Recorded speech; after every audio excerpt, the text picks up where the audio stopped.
चैतन्य की साधना, चैतन्य की समझ, उसके समझने के पहले अपने तन और मन की समझ स्पष्ट हो जाए तो बड़ी आसानी हो जाती है। आज के आधुनिक जगत में कुछ उदाहरण से समझना बड़ा आसान होगा। आप मोबाइल या लैपटॉप का उपयोग करते हैं, एक उसकी हार्डवेयर है, दूसरी उसके भीतर सॉफ्टवेयर काम कर रही है। बड़ी सूक्ष्म चीज जो हमें दिखाई नहीं देती, लेकिन उसी की वजह से ही हार्डवेयर काम करती है। आप मोबाइल का उपयोग कर रहे हैं, आपने कोई मोबाइल ऐप डाउनलोड कर ली, अब वह ऐप काम करने लगी मोबाइल के थ्रू। उसके प्रकट होने का ढंग मोबाइल होगा, लेकिन वह मोबाइल से अलग है। आप उसको डिलीट भी कर दें तो भी मोबाइल मोबाइल ही रहेगा। कंपनी से जैसा आप खरीद के लाए हैं मोबाइल, उसमें हार्डवेयर है। अब आप जैसा इसका उपयोग करना चाहेंगे वैसा कर सकेंगे। अब एक चीज और है, विद्युत ऊर्जा, जिसकी उपस्थिति में ये सॉफ्टवेयर और हार्डवेयर काम करती हैं। अगर वह बैटरी ना हो, विद्युत ऊर्जा का कोई स्रोत ना हो, तो ना सॉफ्टवेयर काम करेगा ना हार्डवेयर काम करेगा। यद्यपि उस विद्युत का इस मोबाइल से कोई लेना देना नहीं है। वो बिजली के पंखा में भी काम करती है, हीटर में गर्मी पैदा कर देती है, फ्रिज में ठंडक पैदा कर देती है। अभी मैं आपसे बात कर रहा हूं, माइक्रोफोन के द्वारा उसने आवाज को कन्वर्ट कर दिया। सैकड़ों हजारों किलोमीटर दूर आवाज पहुंच गई, वहां फिर वापस आपने साउंड के फॉर्म में उसको सुन लिया। इसमें कहीं भी विद्युत ऊर्जा को कहीं कुछ नहीं हुआ, यद्यपि उसके बिना ये कुछ नहीं हो सकता था। यदि मेरे यहां की बिजली चली जाए या आपके वहां की बिजली चली जाए या आपकी बैटरी डाउन हो जाए या मेरी बैटरी डाउन हो जाए, तो हमारा कम्युनिकेशन बंद हो जाएगा, आप मुझे नहीं देख सुन पाएंगे। फिर भी विद्युत की वजह से ही सब कुछ हो रहा है इन यंत्रों में, और विद्युत के जितने यंत्र अभी तक बने हैं उससे हजारों गुने ज्यादा और भांति भांति के बन सकते हैं। आज से 20-25 साल पहले हम सोच भी नहीं सकते थे कि हम दुनिया के सारे लोग दूर दूर बैठे अपने अपने देशों में, अपने अपने घरों में इस प्रकार का ध्यान का कार्यक्रम कर सकेंगे। अनुमान करना भी मुश्किल था। मुझे याद है, करीब 25 साल पहले की घटना है। मेरे एक पहचान के मित्र जर्मनी गए हुए थे किसी व्यापारिक सिलसिले में। वहां उन्होंने देखा कि एक आदमी कान के पास हाथ रखे है और कुछ बोलता जा रहा है। भीड़ भाड़ नहीं थी, अकेले ही था वो। ये थोड़े उसके पीछे थे, थोड़े 10-20 कदम। इनको वो मोबाइल तो दिखाई नहीं दे रहा था। दिखा कि आदमी बोल रहा है, इनको लगा कि शायद पागल है, क्योंकि कुछ कुछ कहता है और फिर चुप हो जाता है थोड़ी देर, फिर कुछ देता है जैसे किसी से बात कर रहा हो। इनको बड़ा हैरान हुआ कि जर्मनी में पागल आदमी वैसे सड़क पे खुलेआम घूम रहा है, इसको तो पागल खाने में होना चाहिए था। कोई है ही नहीं और ये उससे बातें कर रहा है, बोलता है, रुकता है, जैसे सुन रहा हो फिर बोलने लगता है। इन्होंने उसके पास से गुजरते हुए देखा कि हाथ में वो कुछ पकड़े हुए हैं। मोबाइल का कोई कंसेप्ट था नहीं, पता ही नहीं था कैसी कोई चीज होती है, जर्मनी में बन चुका था। ये हैरान हुए, तब इनको लगा कि पागल तो ये नहीं है, लेकिन ये क्या कर रहा है। फिर ये जिनके घर रुके हुए थे उनसे पूछा, तो उन्होंने लाके बताया कि उनके पास भी है मोबाइल।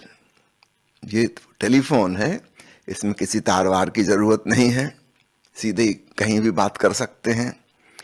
बहुत आश्चर्यचकित हुई, कैसे संभव है। बिना तार का फोन कहीं हो सकता है क्या? तार के माध्यम से ही तो विद्युत तरंगें जाएंगी, आवाज जाएगी। उसने बात करके दिखाई इनको। ये कहने लगे मैं भी खरीदना चाहता हूं। खरीद लिया। काफी महंगा था उस जमाने में, नए नए शुरू हुए थे पश्चिमी देशों में। जब खरीद के वापस इंडिया आए, इन्होंने देखा वो तो कुछ काम ही नहीं करता। इन्होंने फिर लैंडलाइन से अपने उस जर्मन वाले मित्र को लगाया कि भाई किसी को धोखाधड़ी हो गई, खराब चीज उसने दी है, ये तो कुछ काम ही नहीं करता। तो उन सज्जन ने पूछा कि आपके वहां कौन सी कंपनी का टावर है? इन्होंने कहा कैसा टावर? यहां कोई टावर थे ही नहीं उस समय। तो उसने कहा कि जब तक वो टावर ना होंगे, नेट कनेक्टिविटी नहीं होगी, मोबाइल कैसे काम करेगा? मोबाइल का हार्डवेयर भी ले आए, सॉफ्टवेयर भी ले आए, लेकिन जिन तरंगों के माध्यम से वह चलता है वो कहां से लाओगे? उसका तो पूरा एक बड़ा नेटवर्क फैले तभी ये हार्डवेयर सॉफ्टवेयर किसी काम के होंगे। अब इन तीन चीज में से कोई भी एक चीज मिसिंग हो, प्रकटीकरण नहीं होगा, कोई चीज एक्सप्रेस्ड नहीं हो पाएगी। तो एक बिल्कुल अदृश्य विद्युत तरंगें हैं, नेट की तरंगें हैं। दूसरा उससे थोड़ा स्थूल, हमारे लिए फिर भी बहुत सूक्ष्म सॉफ्टवेयर है, और उससे स्थूल ग्रॉस प्रकट रूप से वो हार्डवेयर है, लैपटॉप है, मोबाइल है, कंप्यूटर है या दूसरे उपकरण हैं, टैब है। तो कुछ चीजें हमें दृश्य रूप से नजर आती हैं, उसके पीछे छुपी हुई अदृश्य सिस्टम है।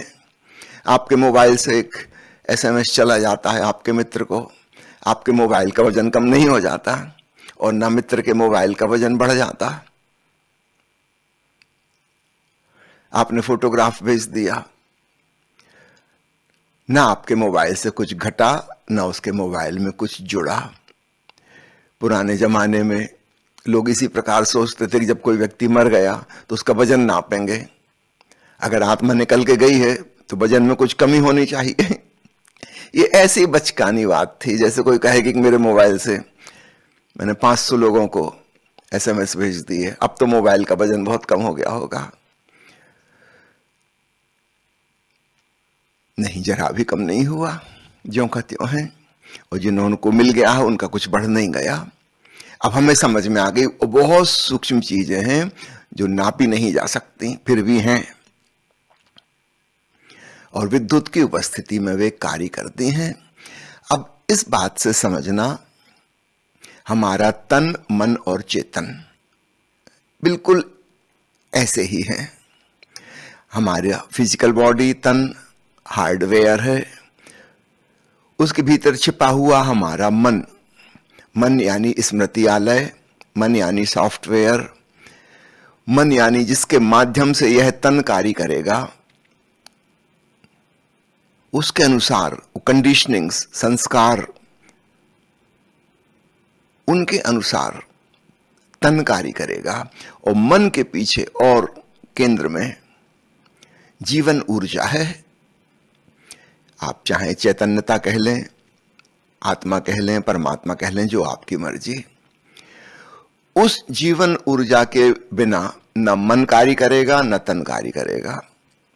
यद्यपि वह जीवन ऊर्जा इनकी क्रियाओं में किसी प्रकार संलग्न नहीं होती, उसकी उपस्थिति के बिना काम भी नहीं चलता। जहां वो चेतना खिसक जाएगी, ये शरीर मुर्दा लाश की तरह पड़ा रह जाएगा। आंख बिल्कुल ज्यों की त्यों होगी, एक माइक्रोग्राम वजन भी उसका कम नहीं हुआ, लेकिन अब देख ना सकेगी। कान बिल्कुल वही के वही होंगे, लेकिन अब उन्हें कुछ सुनाई ना देगा। एक्चुअली ना आंख को दिखाई देता था, ना कान को सुनाई देता था, पीछे कोई और था, उसके पीछे कोई और था। ये पूरा सिस्टम हो तो आंख और कान का जो हार्डवेयर है वो देखने सुनने में सहयोग करता था। ये दिखाई और सुनाई किसी और को पड़ता था, जानने वाला पीछे कोई और था। उस जानने वाली फैकल्टी को ही हम चेतना कहते हैं, आत्मा कहते हैं। फर्क नहीं पड़ता हम क्या नाम दें, वह केवल जानती है। कुछ भी हम देख लें, चेतना को कुछ नहीं होता। अच्छा देख लें, बुरा देख लें, अच्छा सुन लें, बुरा सुन लें, हाँ भीतर मन को कुछ होगा। आपके पसंद का संगीत सुना तो आपको अच्छा लगा, गैर पसंद का सुना तो अच्छा नहीं लगा।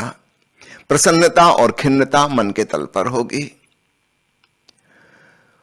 और शरीर से जो सूचनाएं पहुंच रही हैं, इनको भी थोड़ा आप समझना। कोई आवाज या सुगंध या स्वाद या प्रकाश की किरण वस्तुतः आपके मस्तिष्क तक, जहां सॉफ्टवेयर काम कर रही है, वहां नहीं जाती। आंख पर जब प्रकाश पड़ता है तो आंख में जो रेटिना की सेल्स हैं, रॉड्स एंड कोन्स जिनको कहा जाता है, वे उस प्रकाश के माध्यम से उसका उपयोग करते हुए विद्युत तरंग पैदा करती हैं। जैसे सोलर पैनल होते ना, धूप की रोशनी पड़ती है, वो उससे विद्युत तरंग पैदा कर लेती है। ठीक ऐसे हमारे भीतर आंख की रेटिना की सेल्स हैं, प्रकाश पड़ता है, उसको वो बिजली में कन्वर्ट कर देती हैं। फिर ऑप्टिक नर्व के थ्रू वह विद्युत तरंग भीतर जाती है। और देखने का जो केंद्र है हमारा, वो खोपड़ी के बिल्कुल पीछे है। आंख सामने है, देखने का केंद्र पीछे है मस्तिष्क में। वहां सूचना पहुंचती है। वहां पर फिर विद्युत तरंग को डिकोड किया जाता है। अब यहां पर हमारी भीतर की सॉफ्टवेयर काम करेगी। वो रंग, वो रूप अच्छा लगा कि नहीं लगा, सुंदर है कि कुरूप है, ये वहां पर डिकोड करेगी हमारी सॉफ्टवेयर। हार्डवेयर ने अपना काम कर दिया, उसने प्रकाश को विद्युत में कन्वर्ट कर दिया और नर्व यानी बिजली का तार उसके माध्यम से पीछे भेज दिया सूचना। अब उस सूचना को डिकोड किया जाएगा। हमारे पुराने संस्कार बताएंगे कि यह रूप, यह रंग सुंदर है कि नहीं है, और इसलिए हर व्यक्ति की पसंदें अलग अलग होंगी। बचपन से जिस प्रकार का भोजन आप करते आए हैं, वो आपको अच्छा लगता है, ये आपकी कंडीशनिंग हो गई। एक दूसरा व्यक्ति है, उसकी कंडीशनिंग अलग प्रकार की थी। याद रखना, जीभ से कोई स्वाद, कोई अन्न का कण आपके मस्तिष्क तक नहीं जा रहा। जिस प्रकार आंख ने प्रकाश को बिजली में कन्वर्ट किया था, ठीक ऐसे ही जीभ में तंतु हैं जिसको हम टेस्ट बड्स कहते हैं, स्वाद लेने वाले तंतु। वे उत्तेजित हो जाते हैं और वहां से विद्युत तरंग पैदा होती है और वह एक नर्व के द्वारा मस्तिष्क में एक खास जगह पहुंचती है। अब वहां पर सॉफ्टवेयर डील करती है इस तरंग से, वो बताती है कि ये स्वादिष्ट है कि नहीं है। वास्तव में स्वाद भीतर तक नहीं जाता, वो सॉफ्टवेयर कंडीशनिंग से काम कर रही है। वो मोबाइल ऐप अपना विश्लेषण करेगी। बचपन से आप जो खाते आए हैं वो चीज आपको रुचिकर लगती है, बार बार लेने से आप हिप्नोटाइज्ड हो गए हैं। एक अन्य व्यक्ति है, उसको बिल्कुल दूसरे ढंग की चीज अच्छी लगती है। बड़ी मुश्किल खड़ी होती है। अधिकांश घरों में लड़ाई झगड़े का कारण ये रहता है जब कोई पुरुष अपनी पत्नी से कहता है, खीर तो तुमने अच्छी बनाई है लेकिन मेरी मां जैसी बनाती थी वैसी नहीं। और पत्नी आग बबूला हो जाती है। इसमें किसी का दोष नहीं है। इस आदमी ने बचपन से अपने मां के हाथ का बना भोजन लिया है। इसकी कंडीशनिंग, इसकी सॉफ्टवेयर एक खास ढंग से डेवलप हुई है। मां ने जो खिलाया था उसके साथ मां का प्रेम जुड़ा हुआ था, उसे वो सारी चीजें अच्छी लगने लगी बार बार खा के। 25 साल की उम्र के बाद पत्नी अचानक आई घर में। ये दूसरे परिवार से आई है। इसकी मां जैसा खाना बनाती थी ये उसको अच्छा लगता है। उसमें कितना नमक होगा, कितनी मिर्च होंगी, कितने मसाले होंगे, वो अलग है। ये इस नए घर में आके जब भोजन पकाएगी, बड़ा मुश्किल है इसके भोजन को स्वादिष्ट कहना। हमेशा तुलना होती रहेगी कि मां जैसा खाना पत्नी वैसा नहीं बनाती।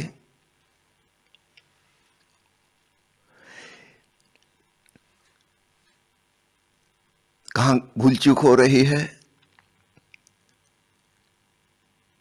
हमारा मन कंडीशनड हो गया है, वहां एक सॉफ्टवेयर डेवलप हो चुकी है जो अच्छे बुरे का निर्णय करती है। वास्तव में ना कोई स्वाद अच्छा है ना कोई बुरा है। अच्छे बुरे का फैसला हमारा मन कर रहा है। तो तन है वो अपना काम कर रहा है, स्वाद इंद्री ने विद्युत तरंगें भीतर भेज दी, उसको अच्छे बुरे का लेवल भीतर लगाया जाएगा। और ये लेवल बदल भी जाते हैं, आप भी भली भांति जानते हैं। जब पहली बार आपने कॉफी पी होगी, आपको अच्छी नहीं लगी होगी, आश्चर्य हुआ होगा कि कड़वी चीज लोग क्यों पीते हैं। लेकिन बार बार पीते पीते पीते पीते फिर आपको काफी अच्छी लगने लगी। अब कॉफी ना मिले तो आपको अच्छा ना लगेगा, पहले कॉफी का मिलना अच्छा नहीं लगा था। और ठीक यही बात सारी इंद्रियों पर लागू होती है। जिसे हम सुगंध कहते हैं, उसी को कोई अन्य व्यक्ति दुर्गंध कह सकता है। हम सोचते हैं फला वस्तु में सुगंध है, हम गलती में हैं। ये हमारा इंटरप्रिटेशन है कि वह सुगंध है, किसी और का इंटरप्रिटेशन हो सकता है कि वह दुर्गंध है। इस पे हम कितनी ही बहस करें आपस में, इस विवाद से कुछ भी हल नहीं होगा। हम अपने अपने नजरिए से चीजों को देखेंगे। आप बाजार जाते हैं कपड़ा खरीदने के लिए, वो महिलाएं कितना निकलवाती हैं, ये निकालो वो निकालो, घंटा 2 घंटा, तब जाके एक चीज पसंद करके आएंगी। उनको लगेगा इस दुकान में सब बाकी कचरा कूड़ा है, बामुश्किल एक साड़ी मिली। आप क्या समझती हैं जितनी साड़ियां उस दुकान में है वो बिकेंगी नहीं, सब खराब है? माफ कीजिएगा, वो सब साड़ियां बिक जाएंगी, उनको पसंद करने वाली कोई देवी भी आएंगी। जिसको आपने बिल्कुल रिजेक्ट कर दिया था उसको भी कोई एक्सेप्ट करेगा, और आपने जिसको एक्सेप्ट किया है बहुत लोग उसको रिजेक्ट कर देंगे। कर चुके थे तभी वो बची थी उस दुकान में, आपसे पहले कोई पसंद करके नहीं ले गई, इसलिए आपको मिल पाई। कितनी हैरानी की बात है, क्या अच्छा क्या बुरा।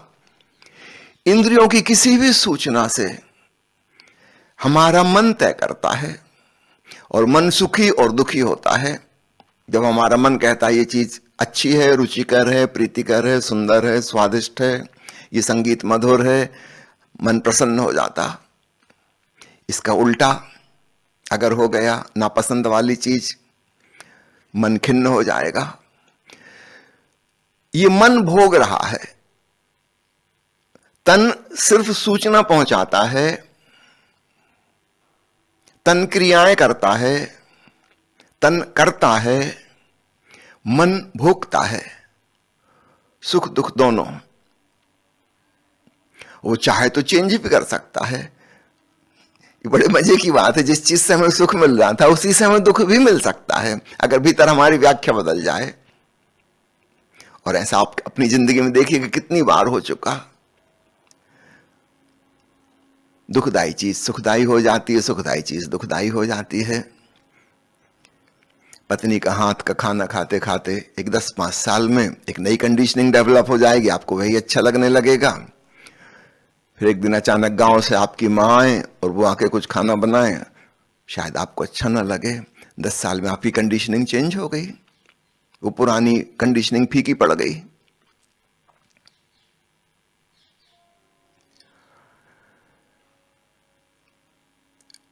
जिस चीज से सुख मिलता था वह दुखदाई हो गई। उस चीज में सुख है या दुख है, ये हमारा भ्रम है। उस चीज में कुछ भी नहीं है, कुछ भी नहीं है। सुख दुख का भोक्ता हमारा मन है। चैतन्य ना करता है ना भोगता है, वह मात्र साक्षी है।